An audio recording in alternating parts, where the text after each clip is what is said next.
6 বছর আগে ঘটে যাওয়া এক মহাদুর্যোগের আগ পর্যন্ত জ্যাককে সারা পৃথিবীতে ট্রেজার হান্টারদের মধ্যে সেরা বলে মানা হতো। জিনিসটা কত পুরনো বা কোথায় লুকোনো আছে সেটা কোনো ব্যাপারই ছিল না। ট্রেজার খোঁজার জন্য তার প্রিয় জায়গা ছিল জলের নিচে, আর সে নিজের বস নিজেই থাকতে পছন্দ করত। কিন্তু দুর্ভাগ্যবশত একটা মারাত্মক সোলার ফ্লেয়ার পৃথিবীতে আঘাত করে, আর সারা পৃথিবী জুড়ে নেমে আসে চরম বিশৃঙ্খলা। সব ইলেকট্রনিক জিনিস নষ্ট হয়ে যায়, আর সরকারও উধাও হয়ে যায়। ফলে বিভিন্ন ওয়ার্ল্ড শাসন করতে শুরু করে। খুব তাড়াতাড়ি শহরগুলোতে খাবার ফুরিয়ে যেতে থাকে, টাকা পয়সা মূল্যহীন হয়ে যায়, রোগবালাই ছড়িয়ে পড়ে, আর ঔষধ বা ফিউল খুঁজে পাওয়া প্রায় অসম্ভব হয়ে দাঁড়ায়। সোলার ফ্লেয়ার আঘাত করার 6 বছর পরেও জ্যাক ইংল্যান্ডে একজন ট্রেজার হান্টার হিসেবে কাজ করছে। সে একটা পুরোনো এলাকায় এসে পৌঁছায় এবং কিছুক্ষণ জায়গাটা পর্যবেক্ষণ করার পর একটা হোটেলে ঢোকে এবং সিঁড়ি দিয়ে পেন্থ হাউসে ওঠে। সেখানে একটা বড় বুক শেলফ আছে, যেটাও সে মনোযোগ দিয়ে পরীক্ষা করে, যতক্ষণ না একটা গোপন দরজা খুঁজে পায়, যার পেছনে লুকিয়ে ছিল একটা গুপ্ত কুঠারি। জ্যাক সঙ্গে সঙ্গে একগুচ্ছ ছোট এক্সপ্লোসিভ সেট করে, যা দিয়ে স্টিলের দরজা ভেঙে সে ভেতরে ঢুকে। তারপর সে একটা ব্যাটারি কানেক্ট করে একটু আলোর ব্যবস্থা করে। একটা সেফের উপরে একটা কিপ্যাড আছে, যার জন্য একটা পাসওয়ার্ড দরকার। তাই সে চাবিগুলোর উপরে আঙ্গুলের ছাপ দেখে এবং একটা নোট বইয়ে অক্ষরগুলো মিলিয়ে সঠিক শব্দটা খুঁজে বের করে। সেফটা খোলার পর সে সেখানে একটা পুরনো সিডি প্লেয়ার খুঁজে পায়। তাই সে যে পাসওয়ার্ড দিয়ে এই লকারটা খুলেছে সেই পাসওয়ার্ডের নামের সাথে মিল রেখে একটা পুরনো সিডি সেই পুরনো বুকশেলফগুলো থেকে উঠিয়ে এনে সিডি প্লেয়ারটায় বসিয়ে দেয়। আর যখন এই সিডি প্লেয়ারটা বাজতে শুরু করে, তখনই তার শব্দে আসল লকারটা খুলে যায়। সেখান থেকে টাকা পয়সা না নিয়ে জ্যাক একটা খুব দামি বেহালা বের করে নেয়, কারণ অবভিয়াসলি তার দুনিয়াতে এখন টাকা পয়সার কোনো মূল্য নেই। ঠিক সেই মুহূর্তে পুলিশের পোশাক পরা একদল গুন্ডা ঘরে ঢুকে বেহালাটা চায়, কিন্তু জ্যাক সেটা দিতে অস্বীকার করে এবং তাদের গুলি করার হুমকি দেয়। গুন্ডারা তবুও তাকে আক্রমণ করার চেষ্টা করে, তাই জ্যাক গুলি চালানো শুরু করে এবং এক এক করে তাদের মারতে থাকে। যখন তার রিলোডের প্রয়োজন হয়, তখন সে একটু হাতাহাতি করে নেয়।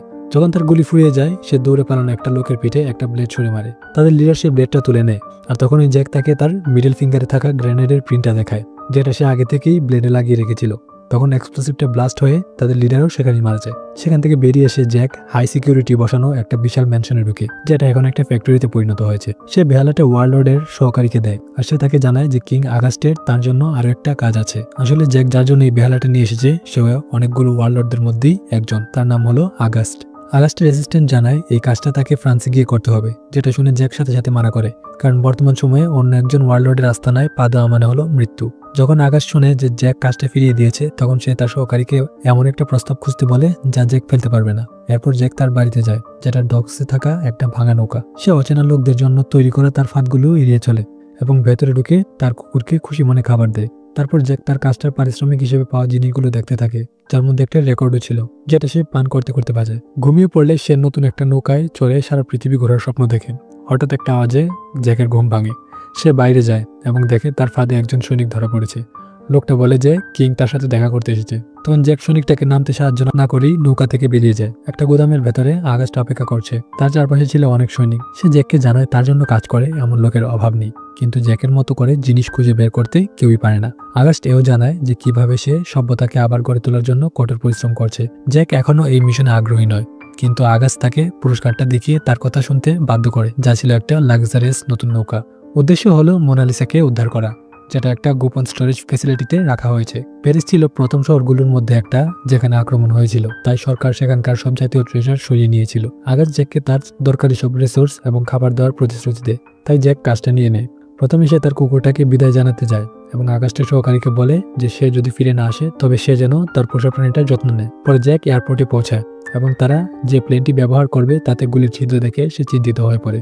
আগাস্ট তাকে একটা ম্যাপ দেখায় এবং কোন রাস্তা দিয়ে যেতে হবে তা বলে দেয়, জানিয়ে দেয় কোথায় তাকে রেবেলদের এড়িয়ে চলতে হবে। শহরের কেন্দ্রে আগাস্টের একজন লোক জ্যাককে খুঁজে বের করে তাকে বাকি রাস্তা দেখাবে। মোনালিসা উদ্ধার হওয়ার 3 ঘন্টার মধ্যেই আগাস্ট তাদের বের করে আনার ব্যবস্থা করবে। সন্ধ্যায় জ্যাক অবশেষে প্লেনে রওনা হয়। তরুণ পাইলট আত্মবিশ্বাসী যে সবকিছু ঠিকঠাক কাজ করছে, কিন্তু ওরার সময় জ্যাক বারবার চিন্তিত হয়, কারণ সে দেখে লোকটা কন্ট্রোল নিয়ে রীতিমতো লড়াই করছে। পাইলট স্বীকার করে যে মাঝপথে ফুয়েল ফুরিয়ে যাবে, তাই তাদের প্যারাশুট তৈরি রাখতে হবে। জ্যাক সাহায্য করার জন্য কিছু টিপস চায়, কারণ সে আগে কখনো প্যারাশুট ব্যবহার করেনি, কিন্তু পাইলট কোনো সাহায্য করতে পারে না। অবশেষে জ্যাক ঘুমিয়ে পড়ে এবং আবার তার স্বপ্নে নৌকার স্বপ্ন দেখে, কিন্তু এবার তার নৌকায় তার পাশাপাশি অন্য আরেকজন ছিল। হঠাৎ প্লেনটায় ঝাঁকুনি দেওয়ায় তার ঘুম ভেঙে যায়। তারা ফ্রান্সের সীমানায় প্রবেশ করার সাথে সাথেই ফ্রান্সের সৈনিকরা তাদের আক্রমণ করতে শুরু করেছে। পাইলট সব গুলি এড়ানোর জন্য যথাসাধ্য চেষ্টা করেছে, কিন্তু সে জানায় যে তাদের এখানেই লাফ দিতে হবে। তারা একটা নিরাপদ জায়গা খুঁজে বের করার পর জ্যাক লাফিয়ে বের হয় এবং প্যারাশুট খোলে। সে কিছুক্ষণ বেশি নিচে নামে এরপর জ্যাক হাঁটতে শুরু করে আর দেখতে পায় এলাকায় বিভিন্ন জায়গায় আগুন জ্বলছে। আতঙ্কের সাথে সে দেখে দুইজন রেবেলকে তাদের কাজের জন্য ফাঁসিতে ঝুলানো হয়েছে। হঠাৎ একটা ট্যাঙ্ক একটা বিল্ডিং ভেঙে বেরিয়ে আসে এবং জ্যাকের দিকে কামান তাক করে, কিন্তু গুলি করার আগেই ট্যাঙ্কটা একটা মিসাইলের আঘাতে থেমে যায়। তারপর একদল রেবেল লুকিয়ে থাকা জায়গা থেকে বেরিয়ে এসে ট্যাঙ্কের ভেতরে একটা গ্রেনেড ছুড়ে ভেতরের সৈন্যদের মেরে ফেলে। রেবেলরা চলে যাওয়ার সময় জ্যাককে জানায় কোন দিকে যেতে হবে। এখানে তোমাদের আগে থেকেই ওয়ারলর্ড আর রেবেলদের ব্যাপারটা বুঝিয়ে দিই। বর্তমান সময় যেহেতু সরকার নেই, তাই প্রতিটা দেশ এক একজন ওয়ারলর্ড শাসন করে, ঠিক যেমন ইংল্যান্ডের ছিল আগস্ট আর ফ্রান্সের হলো ভোলকোভ। রেবেল হলো তারাই যারা স্বৈরাচারী ওয়ারলর্ডদের বিরুদ্ধে প্রতিবাদ করে। অ্যামিয়ান শহরে সৈন্যরা নিষ্ঠুর ওয়ারলর্ড ভোলকোভের নেতৃত্বে রাস্তাঘাটে আতঙ্ক ছড়াচ্ছে। সে চেস খেলতে ভালোবাসে কারণ এটা তাকে যুদ্ধের কৌশল শেখায় এবং সে বেসামরিক লোকদের তার সাথে খেলতে বাধ্য করে। যখন তার সর্বশেষ প্রতিপক্ষ জানায় যে সে খেলতেই জানে না, তখন ভোলকোভ সঙ্গে সঙ্গে তাকে গুলি করে দেয়। তার ডান হাত গরিজ তাকে জানায় যে প্লেন থেকে লাফিয়ে নামা এক অনুপ্রবেশকারীকে দেখা গেছে, তাই ভোলকোভ তাকে খুঁজে বের করার জন্য তার লোক পাঠায় আর এটা জানিয়ে দিতে বলে যে তাকে প্রথম খুঁজে বের করতে পারবে তাকে 1000 বুলেট পুরস্কার দেওয়া হবে। সকালে জ্যাক সেন্ট কুইন্টিনে পৌঁছায়। এখানকার সবাই দারিদ্র আর সর্বক্ষণ ভোলকোভের সৈন্যদের ভয়ে থাকে। জ্যাক একটা গাড়ির পেছনের দিকটা দেখে এবং তার সুন্দর পোশাক লুকানোর জন্য কিছু পুরনো জামা কাপড় পরে নেয়। মূল চত্বরে সৈন্যরা সবাইকে নিয়মগুলো মনে করিয়ে দিচ্ছে। কেউ নিয়ম ভাঙলে কঠোর শাস্তি দেওয়া হবে আর কেউ প্রতিবাদের চেষ্টা করলে কি হবে সেটা তারা দুজন রেবেলকে গুলি করে প্রমাণ করে দেয়। জ্যাক কোনো মতে চুপিসারে সেখান থেকে বের হয়ে যাওয়ার চেষ্টা করছিল, কিন্তু কিছুক্ষণের মধ্যেই সে নিজেকে 3 জন সৈন্যদের সামনে খুঁজে পায় যারা তাকে ব্যাগ ফেলে দিতে বলে। সে ব্যাগটা একজনের মুখে ছুঁড়ে মারে এবং দলটার সাথে লড়াই শুরু করে। একজন সৈনিকের হাত গাড়ির দরজায় চেপে ধরে আর অন্য আরেকজনের মাথা জানালায় জোরে আঘাত করে। একজন সৈনিক ছুরি দিয়ে তাকে আক্রমণ করার চেষ্টা করে, কিন্তু তাতেও বেশি লাভ হয় না। মাত্র কয়েক সেকেন্ডের মধ্যেই সবাই মাটিতে লুটিয়ে পড়ে আর জ্যাক চলে যাওয়ার জন্য প্রস্তুত হয়, কিন্তু আরেকজন সৈনিক সেখানে চলে আসে এবং জ্যাককে গুলি করার জন্য তৈরি হয়। তবে হঠাৎ একজন রেবেল এসে তার গলা কেটে দেয়। জানা যায় যে ড্রিয়া হলো আগস্টের লোক। সে পুরো সময়টা জ্যাককে দেখছিল, কিন্তু সে সাহায্য করেনি কারণ সে দেখতে চেয়েছিল জ্যাক নিজেকে সামলাতে পারে কিনা। তারা দুজন দ্রুত শহরের মধ্যে দিয়ে চলতে থাকে এবং ভিড়ের মধ্যে লুকিয়ে থাকার চেষ্টা করে, তবে একজন জেনারেল তবুও তাদের দেখে ফেলে। জ্যাক আর ড্রিয়া একটা চার্চে ঢোকে এবং ফাদার স্যামসনের সাথে দেখা করে, যার কাছে একটা গুরুত্বপূর্ণ ম্যাপ আছে যা সম্প্রতি ফাঁসিতে ঝোলানো রেবেলরা সংগ্রহ করেছিল। স্যামসন দুজনকে তার গ্যারেজে নিয়ে যায় এবং তাদের দেখায় যে বুলেট প্রুফ ট্রাকটা নিয়ে সে কাজ করছিল। ম্যাপে সে তাদের পরবর্তী গন্তব্য দেখায়। স্যামসন ট্রাকটা প্রস্তুত করতে থাকলে ড্রিয়া জ্যাকের আঘাতে ব্যান্ডেজ করে দেয়। ঠিক সেই মুহূর্তেই জেনারেল আর তার বাহিনী চার্চটাকে ঘিরে ফেলে এবং সবাইকে বেরিয়ে আসতে বলে। ড্রিয়া আর জ্যাক ট্রাকের দিকে ছুটে যায় আর স্যামসন জেনারেলকে ব্যস্ত রাখার জন্য বাইরে যায়। সৈন্যরা বিশ্বাস করে না যে সে একা, তাই ভেতরে ঢুকে চার্চ তল্লাশি করতে শুরু করে। স্যামসন তার বন্দুক বের করে জেনারেলের হাতে গুলি করে, কিন্তু সাথে সাথেই বাহিনীর গুলিতে সে মারা যায়। ভেতরে সৈন্যরা গ্যারেজটা খুঁজে পায় এবং ট্রাকের ভেতরে জ্যাককে দেখে বিভ্রান্ত হয়। তখনই ড্রিয়া পেছন থেকে তাদের উপর ঝাঁপিয়ে পড়ে এবং তাদের সবার সাথে লড়াই করতে থাকে। কিছুক্ষণের মধ্যেই সে তাদেরকে সামনে নেয়। যখন জ্যাক ট্রাক চালু করে তখন রেডিওটা জোরে বেজে ওঠে এবং তারা সেই আওয়াজটা শুনতে পায়। ট্যাঙ্কটা চার্চের দিকে ফায়ার করে, কিন্তু ভাগ্যক্রমে তারা দুজন কোনো সমস্যা ছাড়াই গ্যারেজের দরজা ভেঙে বেরিয়ে আসে। এরপর সৈন্যরা গুলি চালানো শুরু করে, বাট ট্রাক তো বুলেট প্রুফ। পালানোর জন্য জ্যাক ট্রাক একটা ঢালুর উপর দিয়ে নিয়ে গিয়ে ট্যাঙ্কের উপর দিয়ে লাফিয়ে পার হয়। সৈন্যরা তাদের বাইকে চড়ে তাদের পিছু নিতে শুরু করে আর খুব তাড়াতাড়ি তারা একটা চেক পয়েন্টে এসে পৌঁছায়। সেখানকার প্রহরীরাও গুলি চালায়, কিন্তু জ্যাক সোজা সামনে চালিয়ে যায় এবং রোড ব্লকের উপর দিয়ে লাফিয়ে পার হয়। রাস্তায় আরো সৈনিক ভর্তি একটি গাড়ি দেখা যায়, তাই জ্যাক বাধ্য হয়ে একটা বিল্ডিং এর ভেতর ড্রাইভ করে ঢুকে যায়। ট্যাঙ্কটা দূর থেকে ফায়ার করা যাচ্ছিল, কিন্তু সেটা শুধু একটা এলোমেলো গাড়িতে আঘাত করে এবং কিছু বাইকারকে ক্র্যাশ করিয়ে দেয়। একটা বিস্ফোরণ এড়ানোর জন্য জ্যাককে দ্রুত মোড় নিতে হয়। তখন রিয়া তাকে একটা টানেলে ঢুকতে বলে। তারা যত দ্রুত সম্ভব চালায় কারণ দুজন বাইকার তখনও তাদের পিছু ছাড়েনি। কিন্তু যখন তারা বেরিয়ে আসে তখন দেখে আরেকটা ট্যাঙ্ক অপেক্ষা করছে। ট্যাঙ্কটা ফায়ার করে আর জ্যাক ঠিক সময় আক্রমণটা এড়িয়ে যায়। পিছু তারা চলতে থাকে এবং খুব তাড়াতাড়ি দুজন নিজেদের ঘেরাও অবস্থায় দেখতে পায়। তখন রিয়া বাইকারদের লক্ষ্য করে গ্রেনেড ছুড়ে মারে, তবে এখনো তাদের পিছনে একটা গাড়ি লেগে আছে। ট্যাঙ্কটা আবার গুলি চালায়, কিন্তু সময় মতো জ্যাক ট্রাকটাকে লাফ দেওয়ায়, যার ফলে গুলিটা তাদের তাড়া করা লোকগুলির উপর গিয়ে পড়ে। জ্যাক আর রিয়া অবশেষে নিরাপদে সয়েলের দিকে যেতে থাকে। রাতে তারা বিরতি নেওয়ার জন্য থামে। জ্যাক অবাক হয় যে একটা ছবির জন্য কেন সবাই এতটা মরতে রাজি, সেটা যতই বিখ্যাত হোক না কেন। ড্রিয়া বোঝায় যে ছবিটা শুধুমাত্র একটা অজুহাত। আগস্ট আর ফ্রান্সের রেবেলরা হাত মিলিয়ে চেষ্টা করছে ভোলকোভের আগে ভল্টাকে খুঁজে বের করার জন্য, কারণ সেটার ভেতরে মোনালিসার পাশাপাশি আছে প্রচুর অস্ত্র যার রেবেলরা লড়াই করার জন্য ব্যবহার করতে পারবে। সে জ্যাকের স্বপ্নের কথা জানে, তাই সৌভাগ্যের প্রতীক হিসেবে সে তার জন্য একটা ওরাগামী নৌকা বানিয়েছে, মানে কাগজের নৌকা। পরের দিন ভোলকোভ তার ট্রেনে চড়ে দ্রুত সেন্ট কুইন্টিনে এসে পৌঁছায়। জেনারেল তাকে জানায় যে মাত্র 2 জন রেবেল পুরো দলটাকে হারিয়ে দিয়েছে, তবে সে চার্চের প্রিস্টকে মেরে ফেলেছে বলে একটা জয় দাবি করার চেষ্টা করে আর ভোলকোভের কাছে প্রাণ ভিক্ষা চায়। তখন ভোলকোভ বলে, ঠিক আছে, আমি তোমাকে মারবো না। আর এটা বলার পর সে গরিজকে একটা ইশারা করে। তখন গরিজ জেনারেলকে শুট করে দেয়। যাওয়ার সময় গরিজ ভলকোভকে জানায় সে লোক লাগিয়েছে, তারা খুব দ্রুতই তাদেরকে খুঁজে পাবে। সয়লিতে দুজন একটা পুরনো বিল্ডিং এ থামে যেখানে ভল্টটা থাকার কথা। জিয়া উদ্বিগ্ন, কারণ এই এলাকাটা রেডদের নিয়ন্ত্রণে আছে, যারা এখানকার প্রাক্তন কয়েদি ছিল। তারা কাছাকাছি একটা ফ্ল্যাট ছুটতে দেখে, যার মানে কেউ তাদেরকে অনুসরণ করছে। তারা দুজনে দ্রুত ভেতরে ঢুকে এবং দেওয়ালে রক্ত দেখতে পায়। শুধু তাই নয়, ভোল্টটা খোলা এবং খালি। কবজাগুলোর গন্ধ ইঙ্গিত দেয় যে দরজাটা সম্প্রতি উড়িয়ে দেওয়া হয়েছে। যেহেতু ভোল্টের ভেতরে কোনো ক্ষতি হয়নি, জ্যাক এই সিদ্ধান্তে আসে যে তারা সবকিছু বের করে আরো নিরাপদ জায়গায় সরিয়ে নিয়েছে। বাইরে রেতরা দ্রুত এগিয়ে আসছে। দুজন বিল্ডিং এর ভেতরে তল্লাশি চালাতে থাকে এবং তারা মূল অফিসে ঢোকে এবং একটা সরিয়ে নেওয়ার রেকর্ড খুঁজে।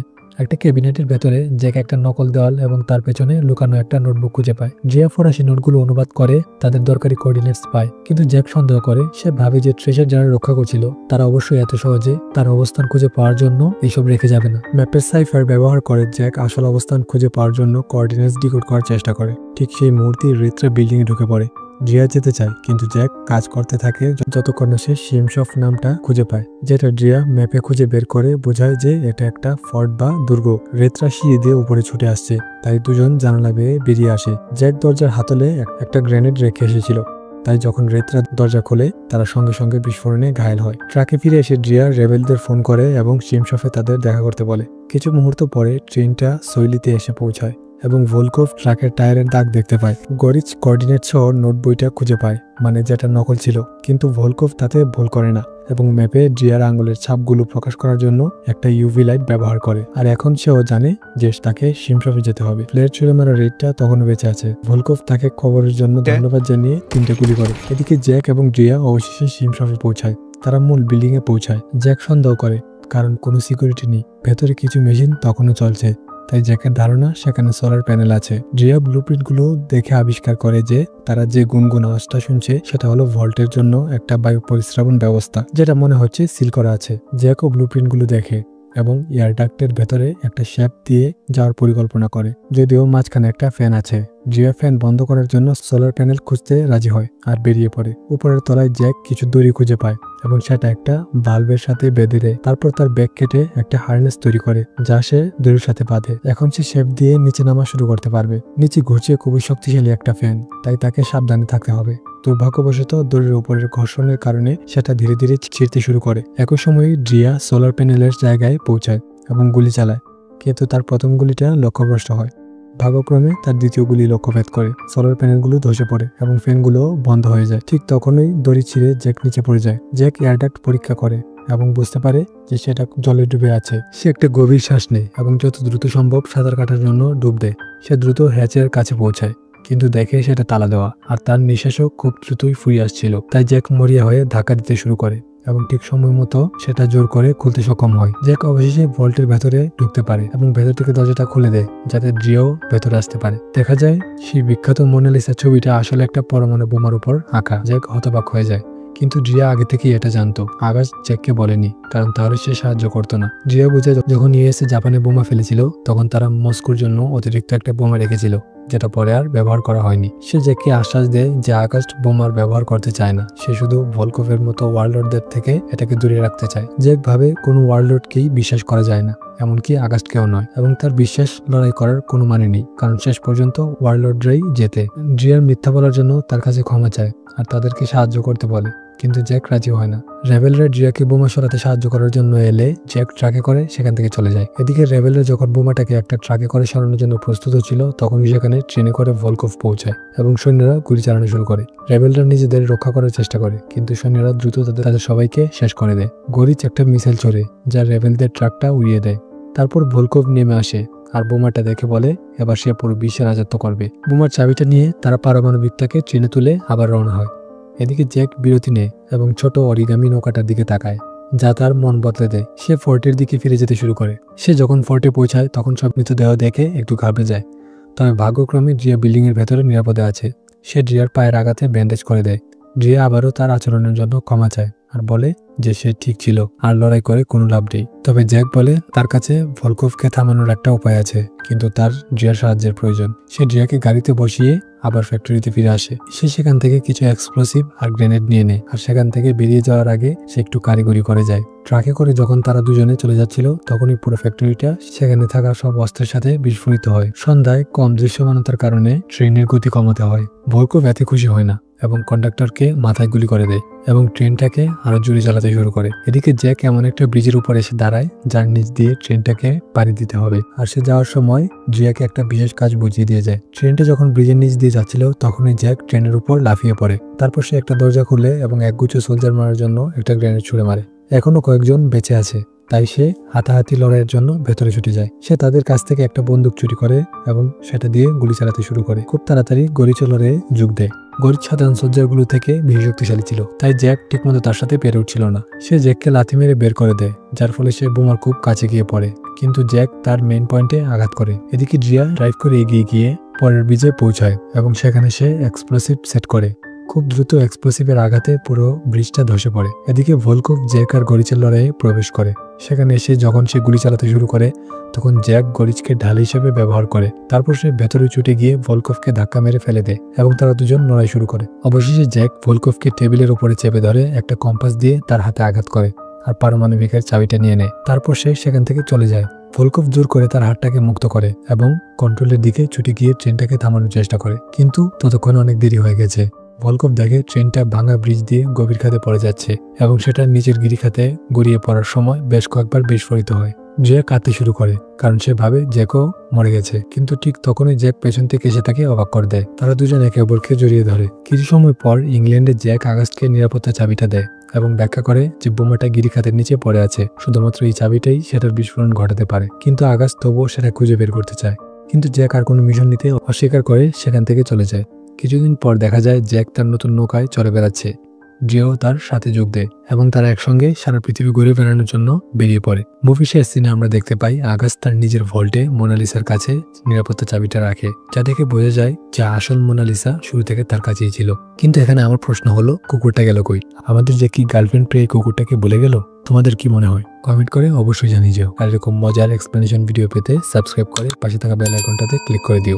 আজ এতটুকুই, দেখা হবে নতুন কোনো মজার এক্সপ্লেনেশনে।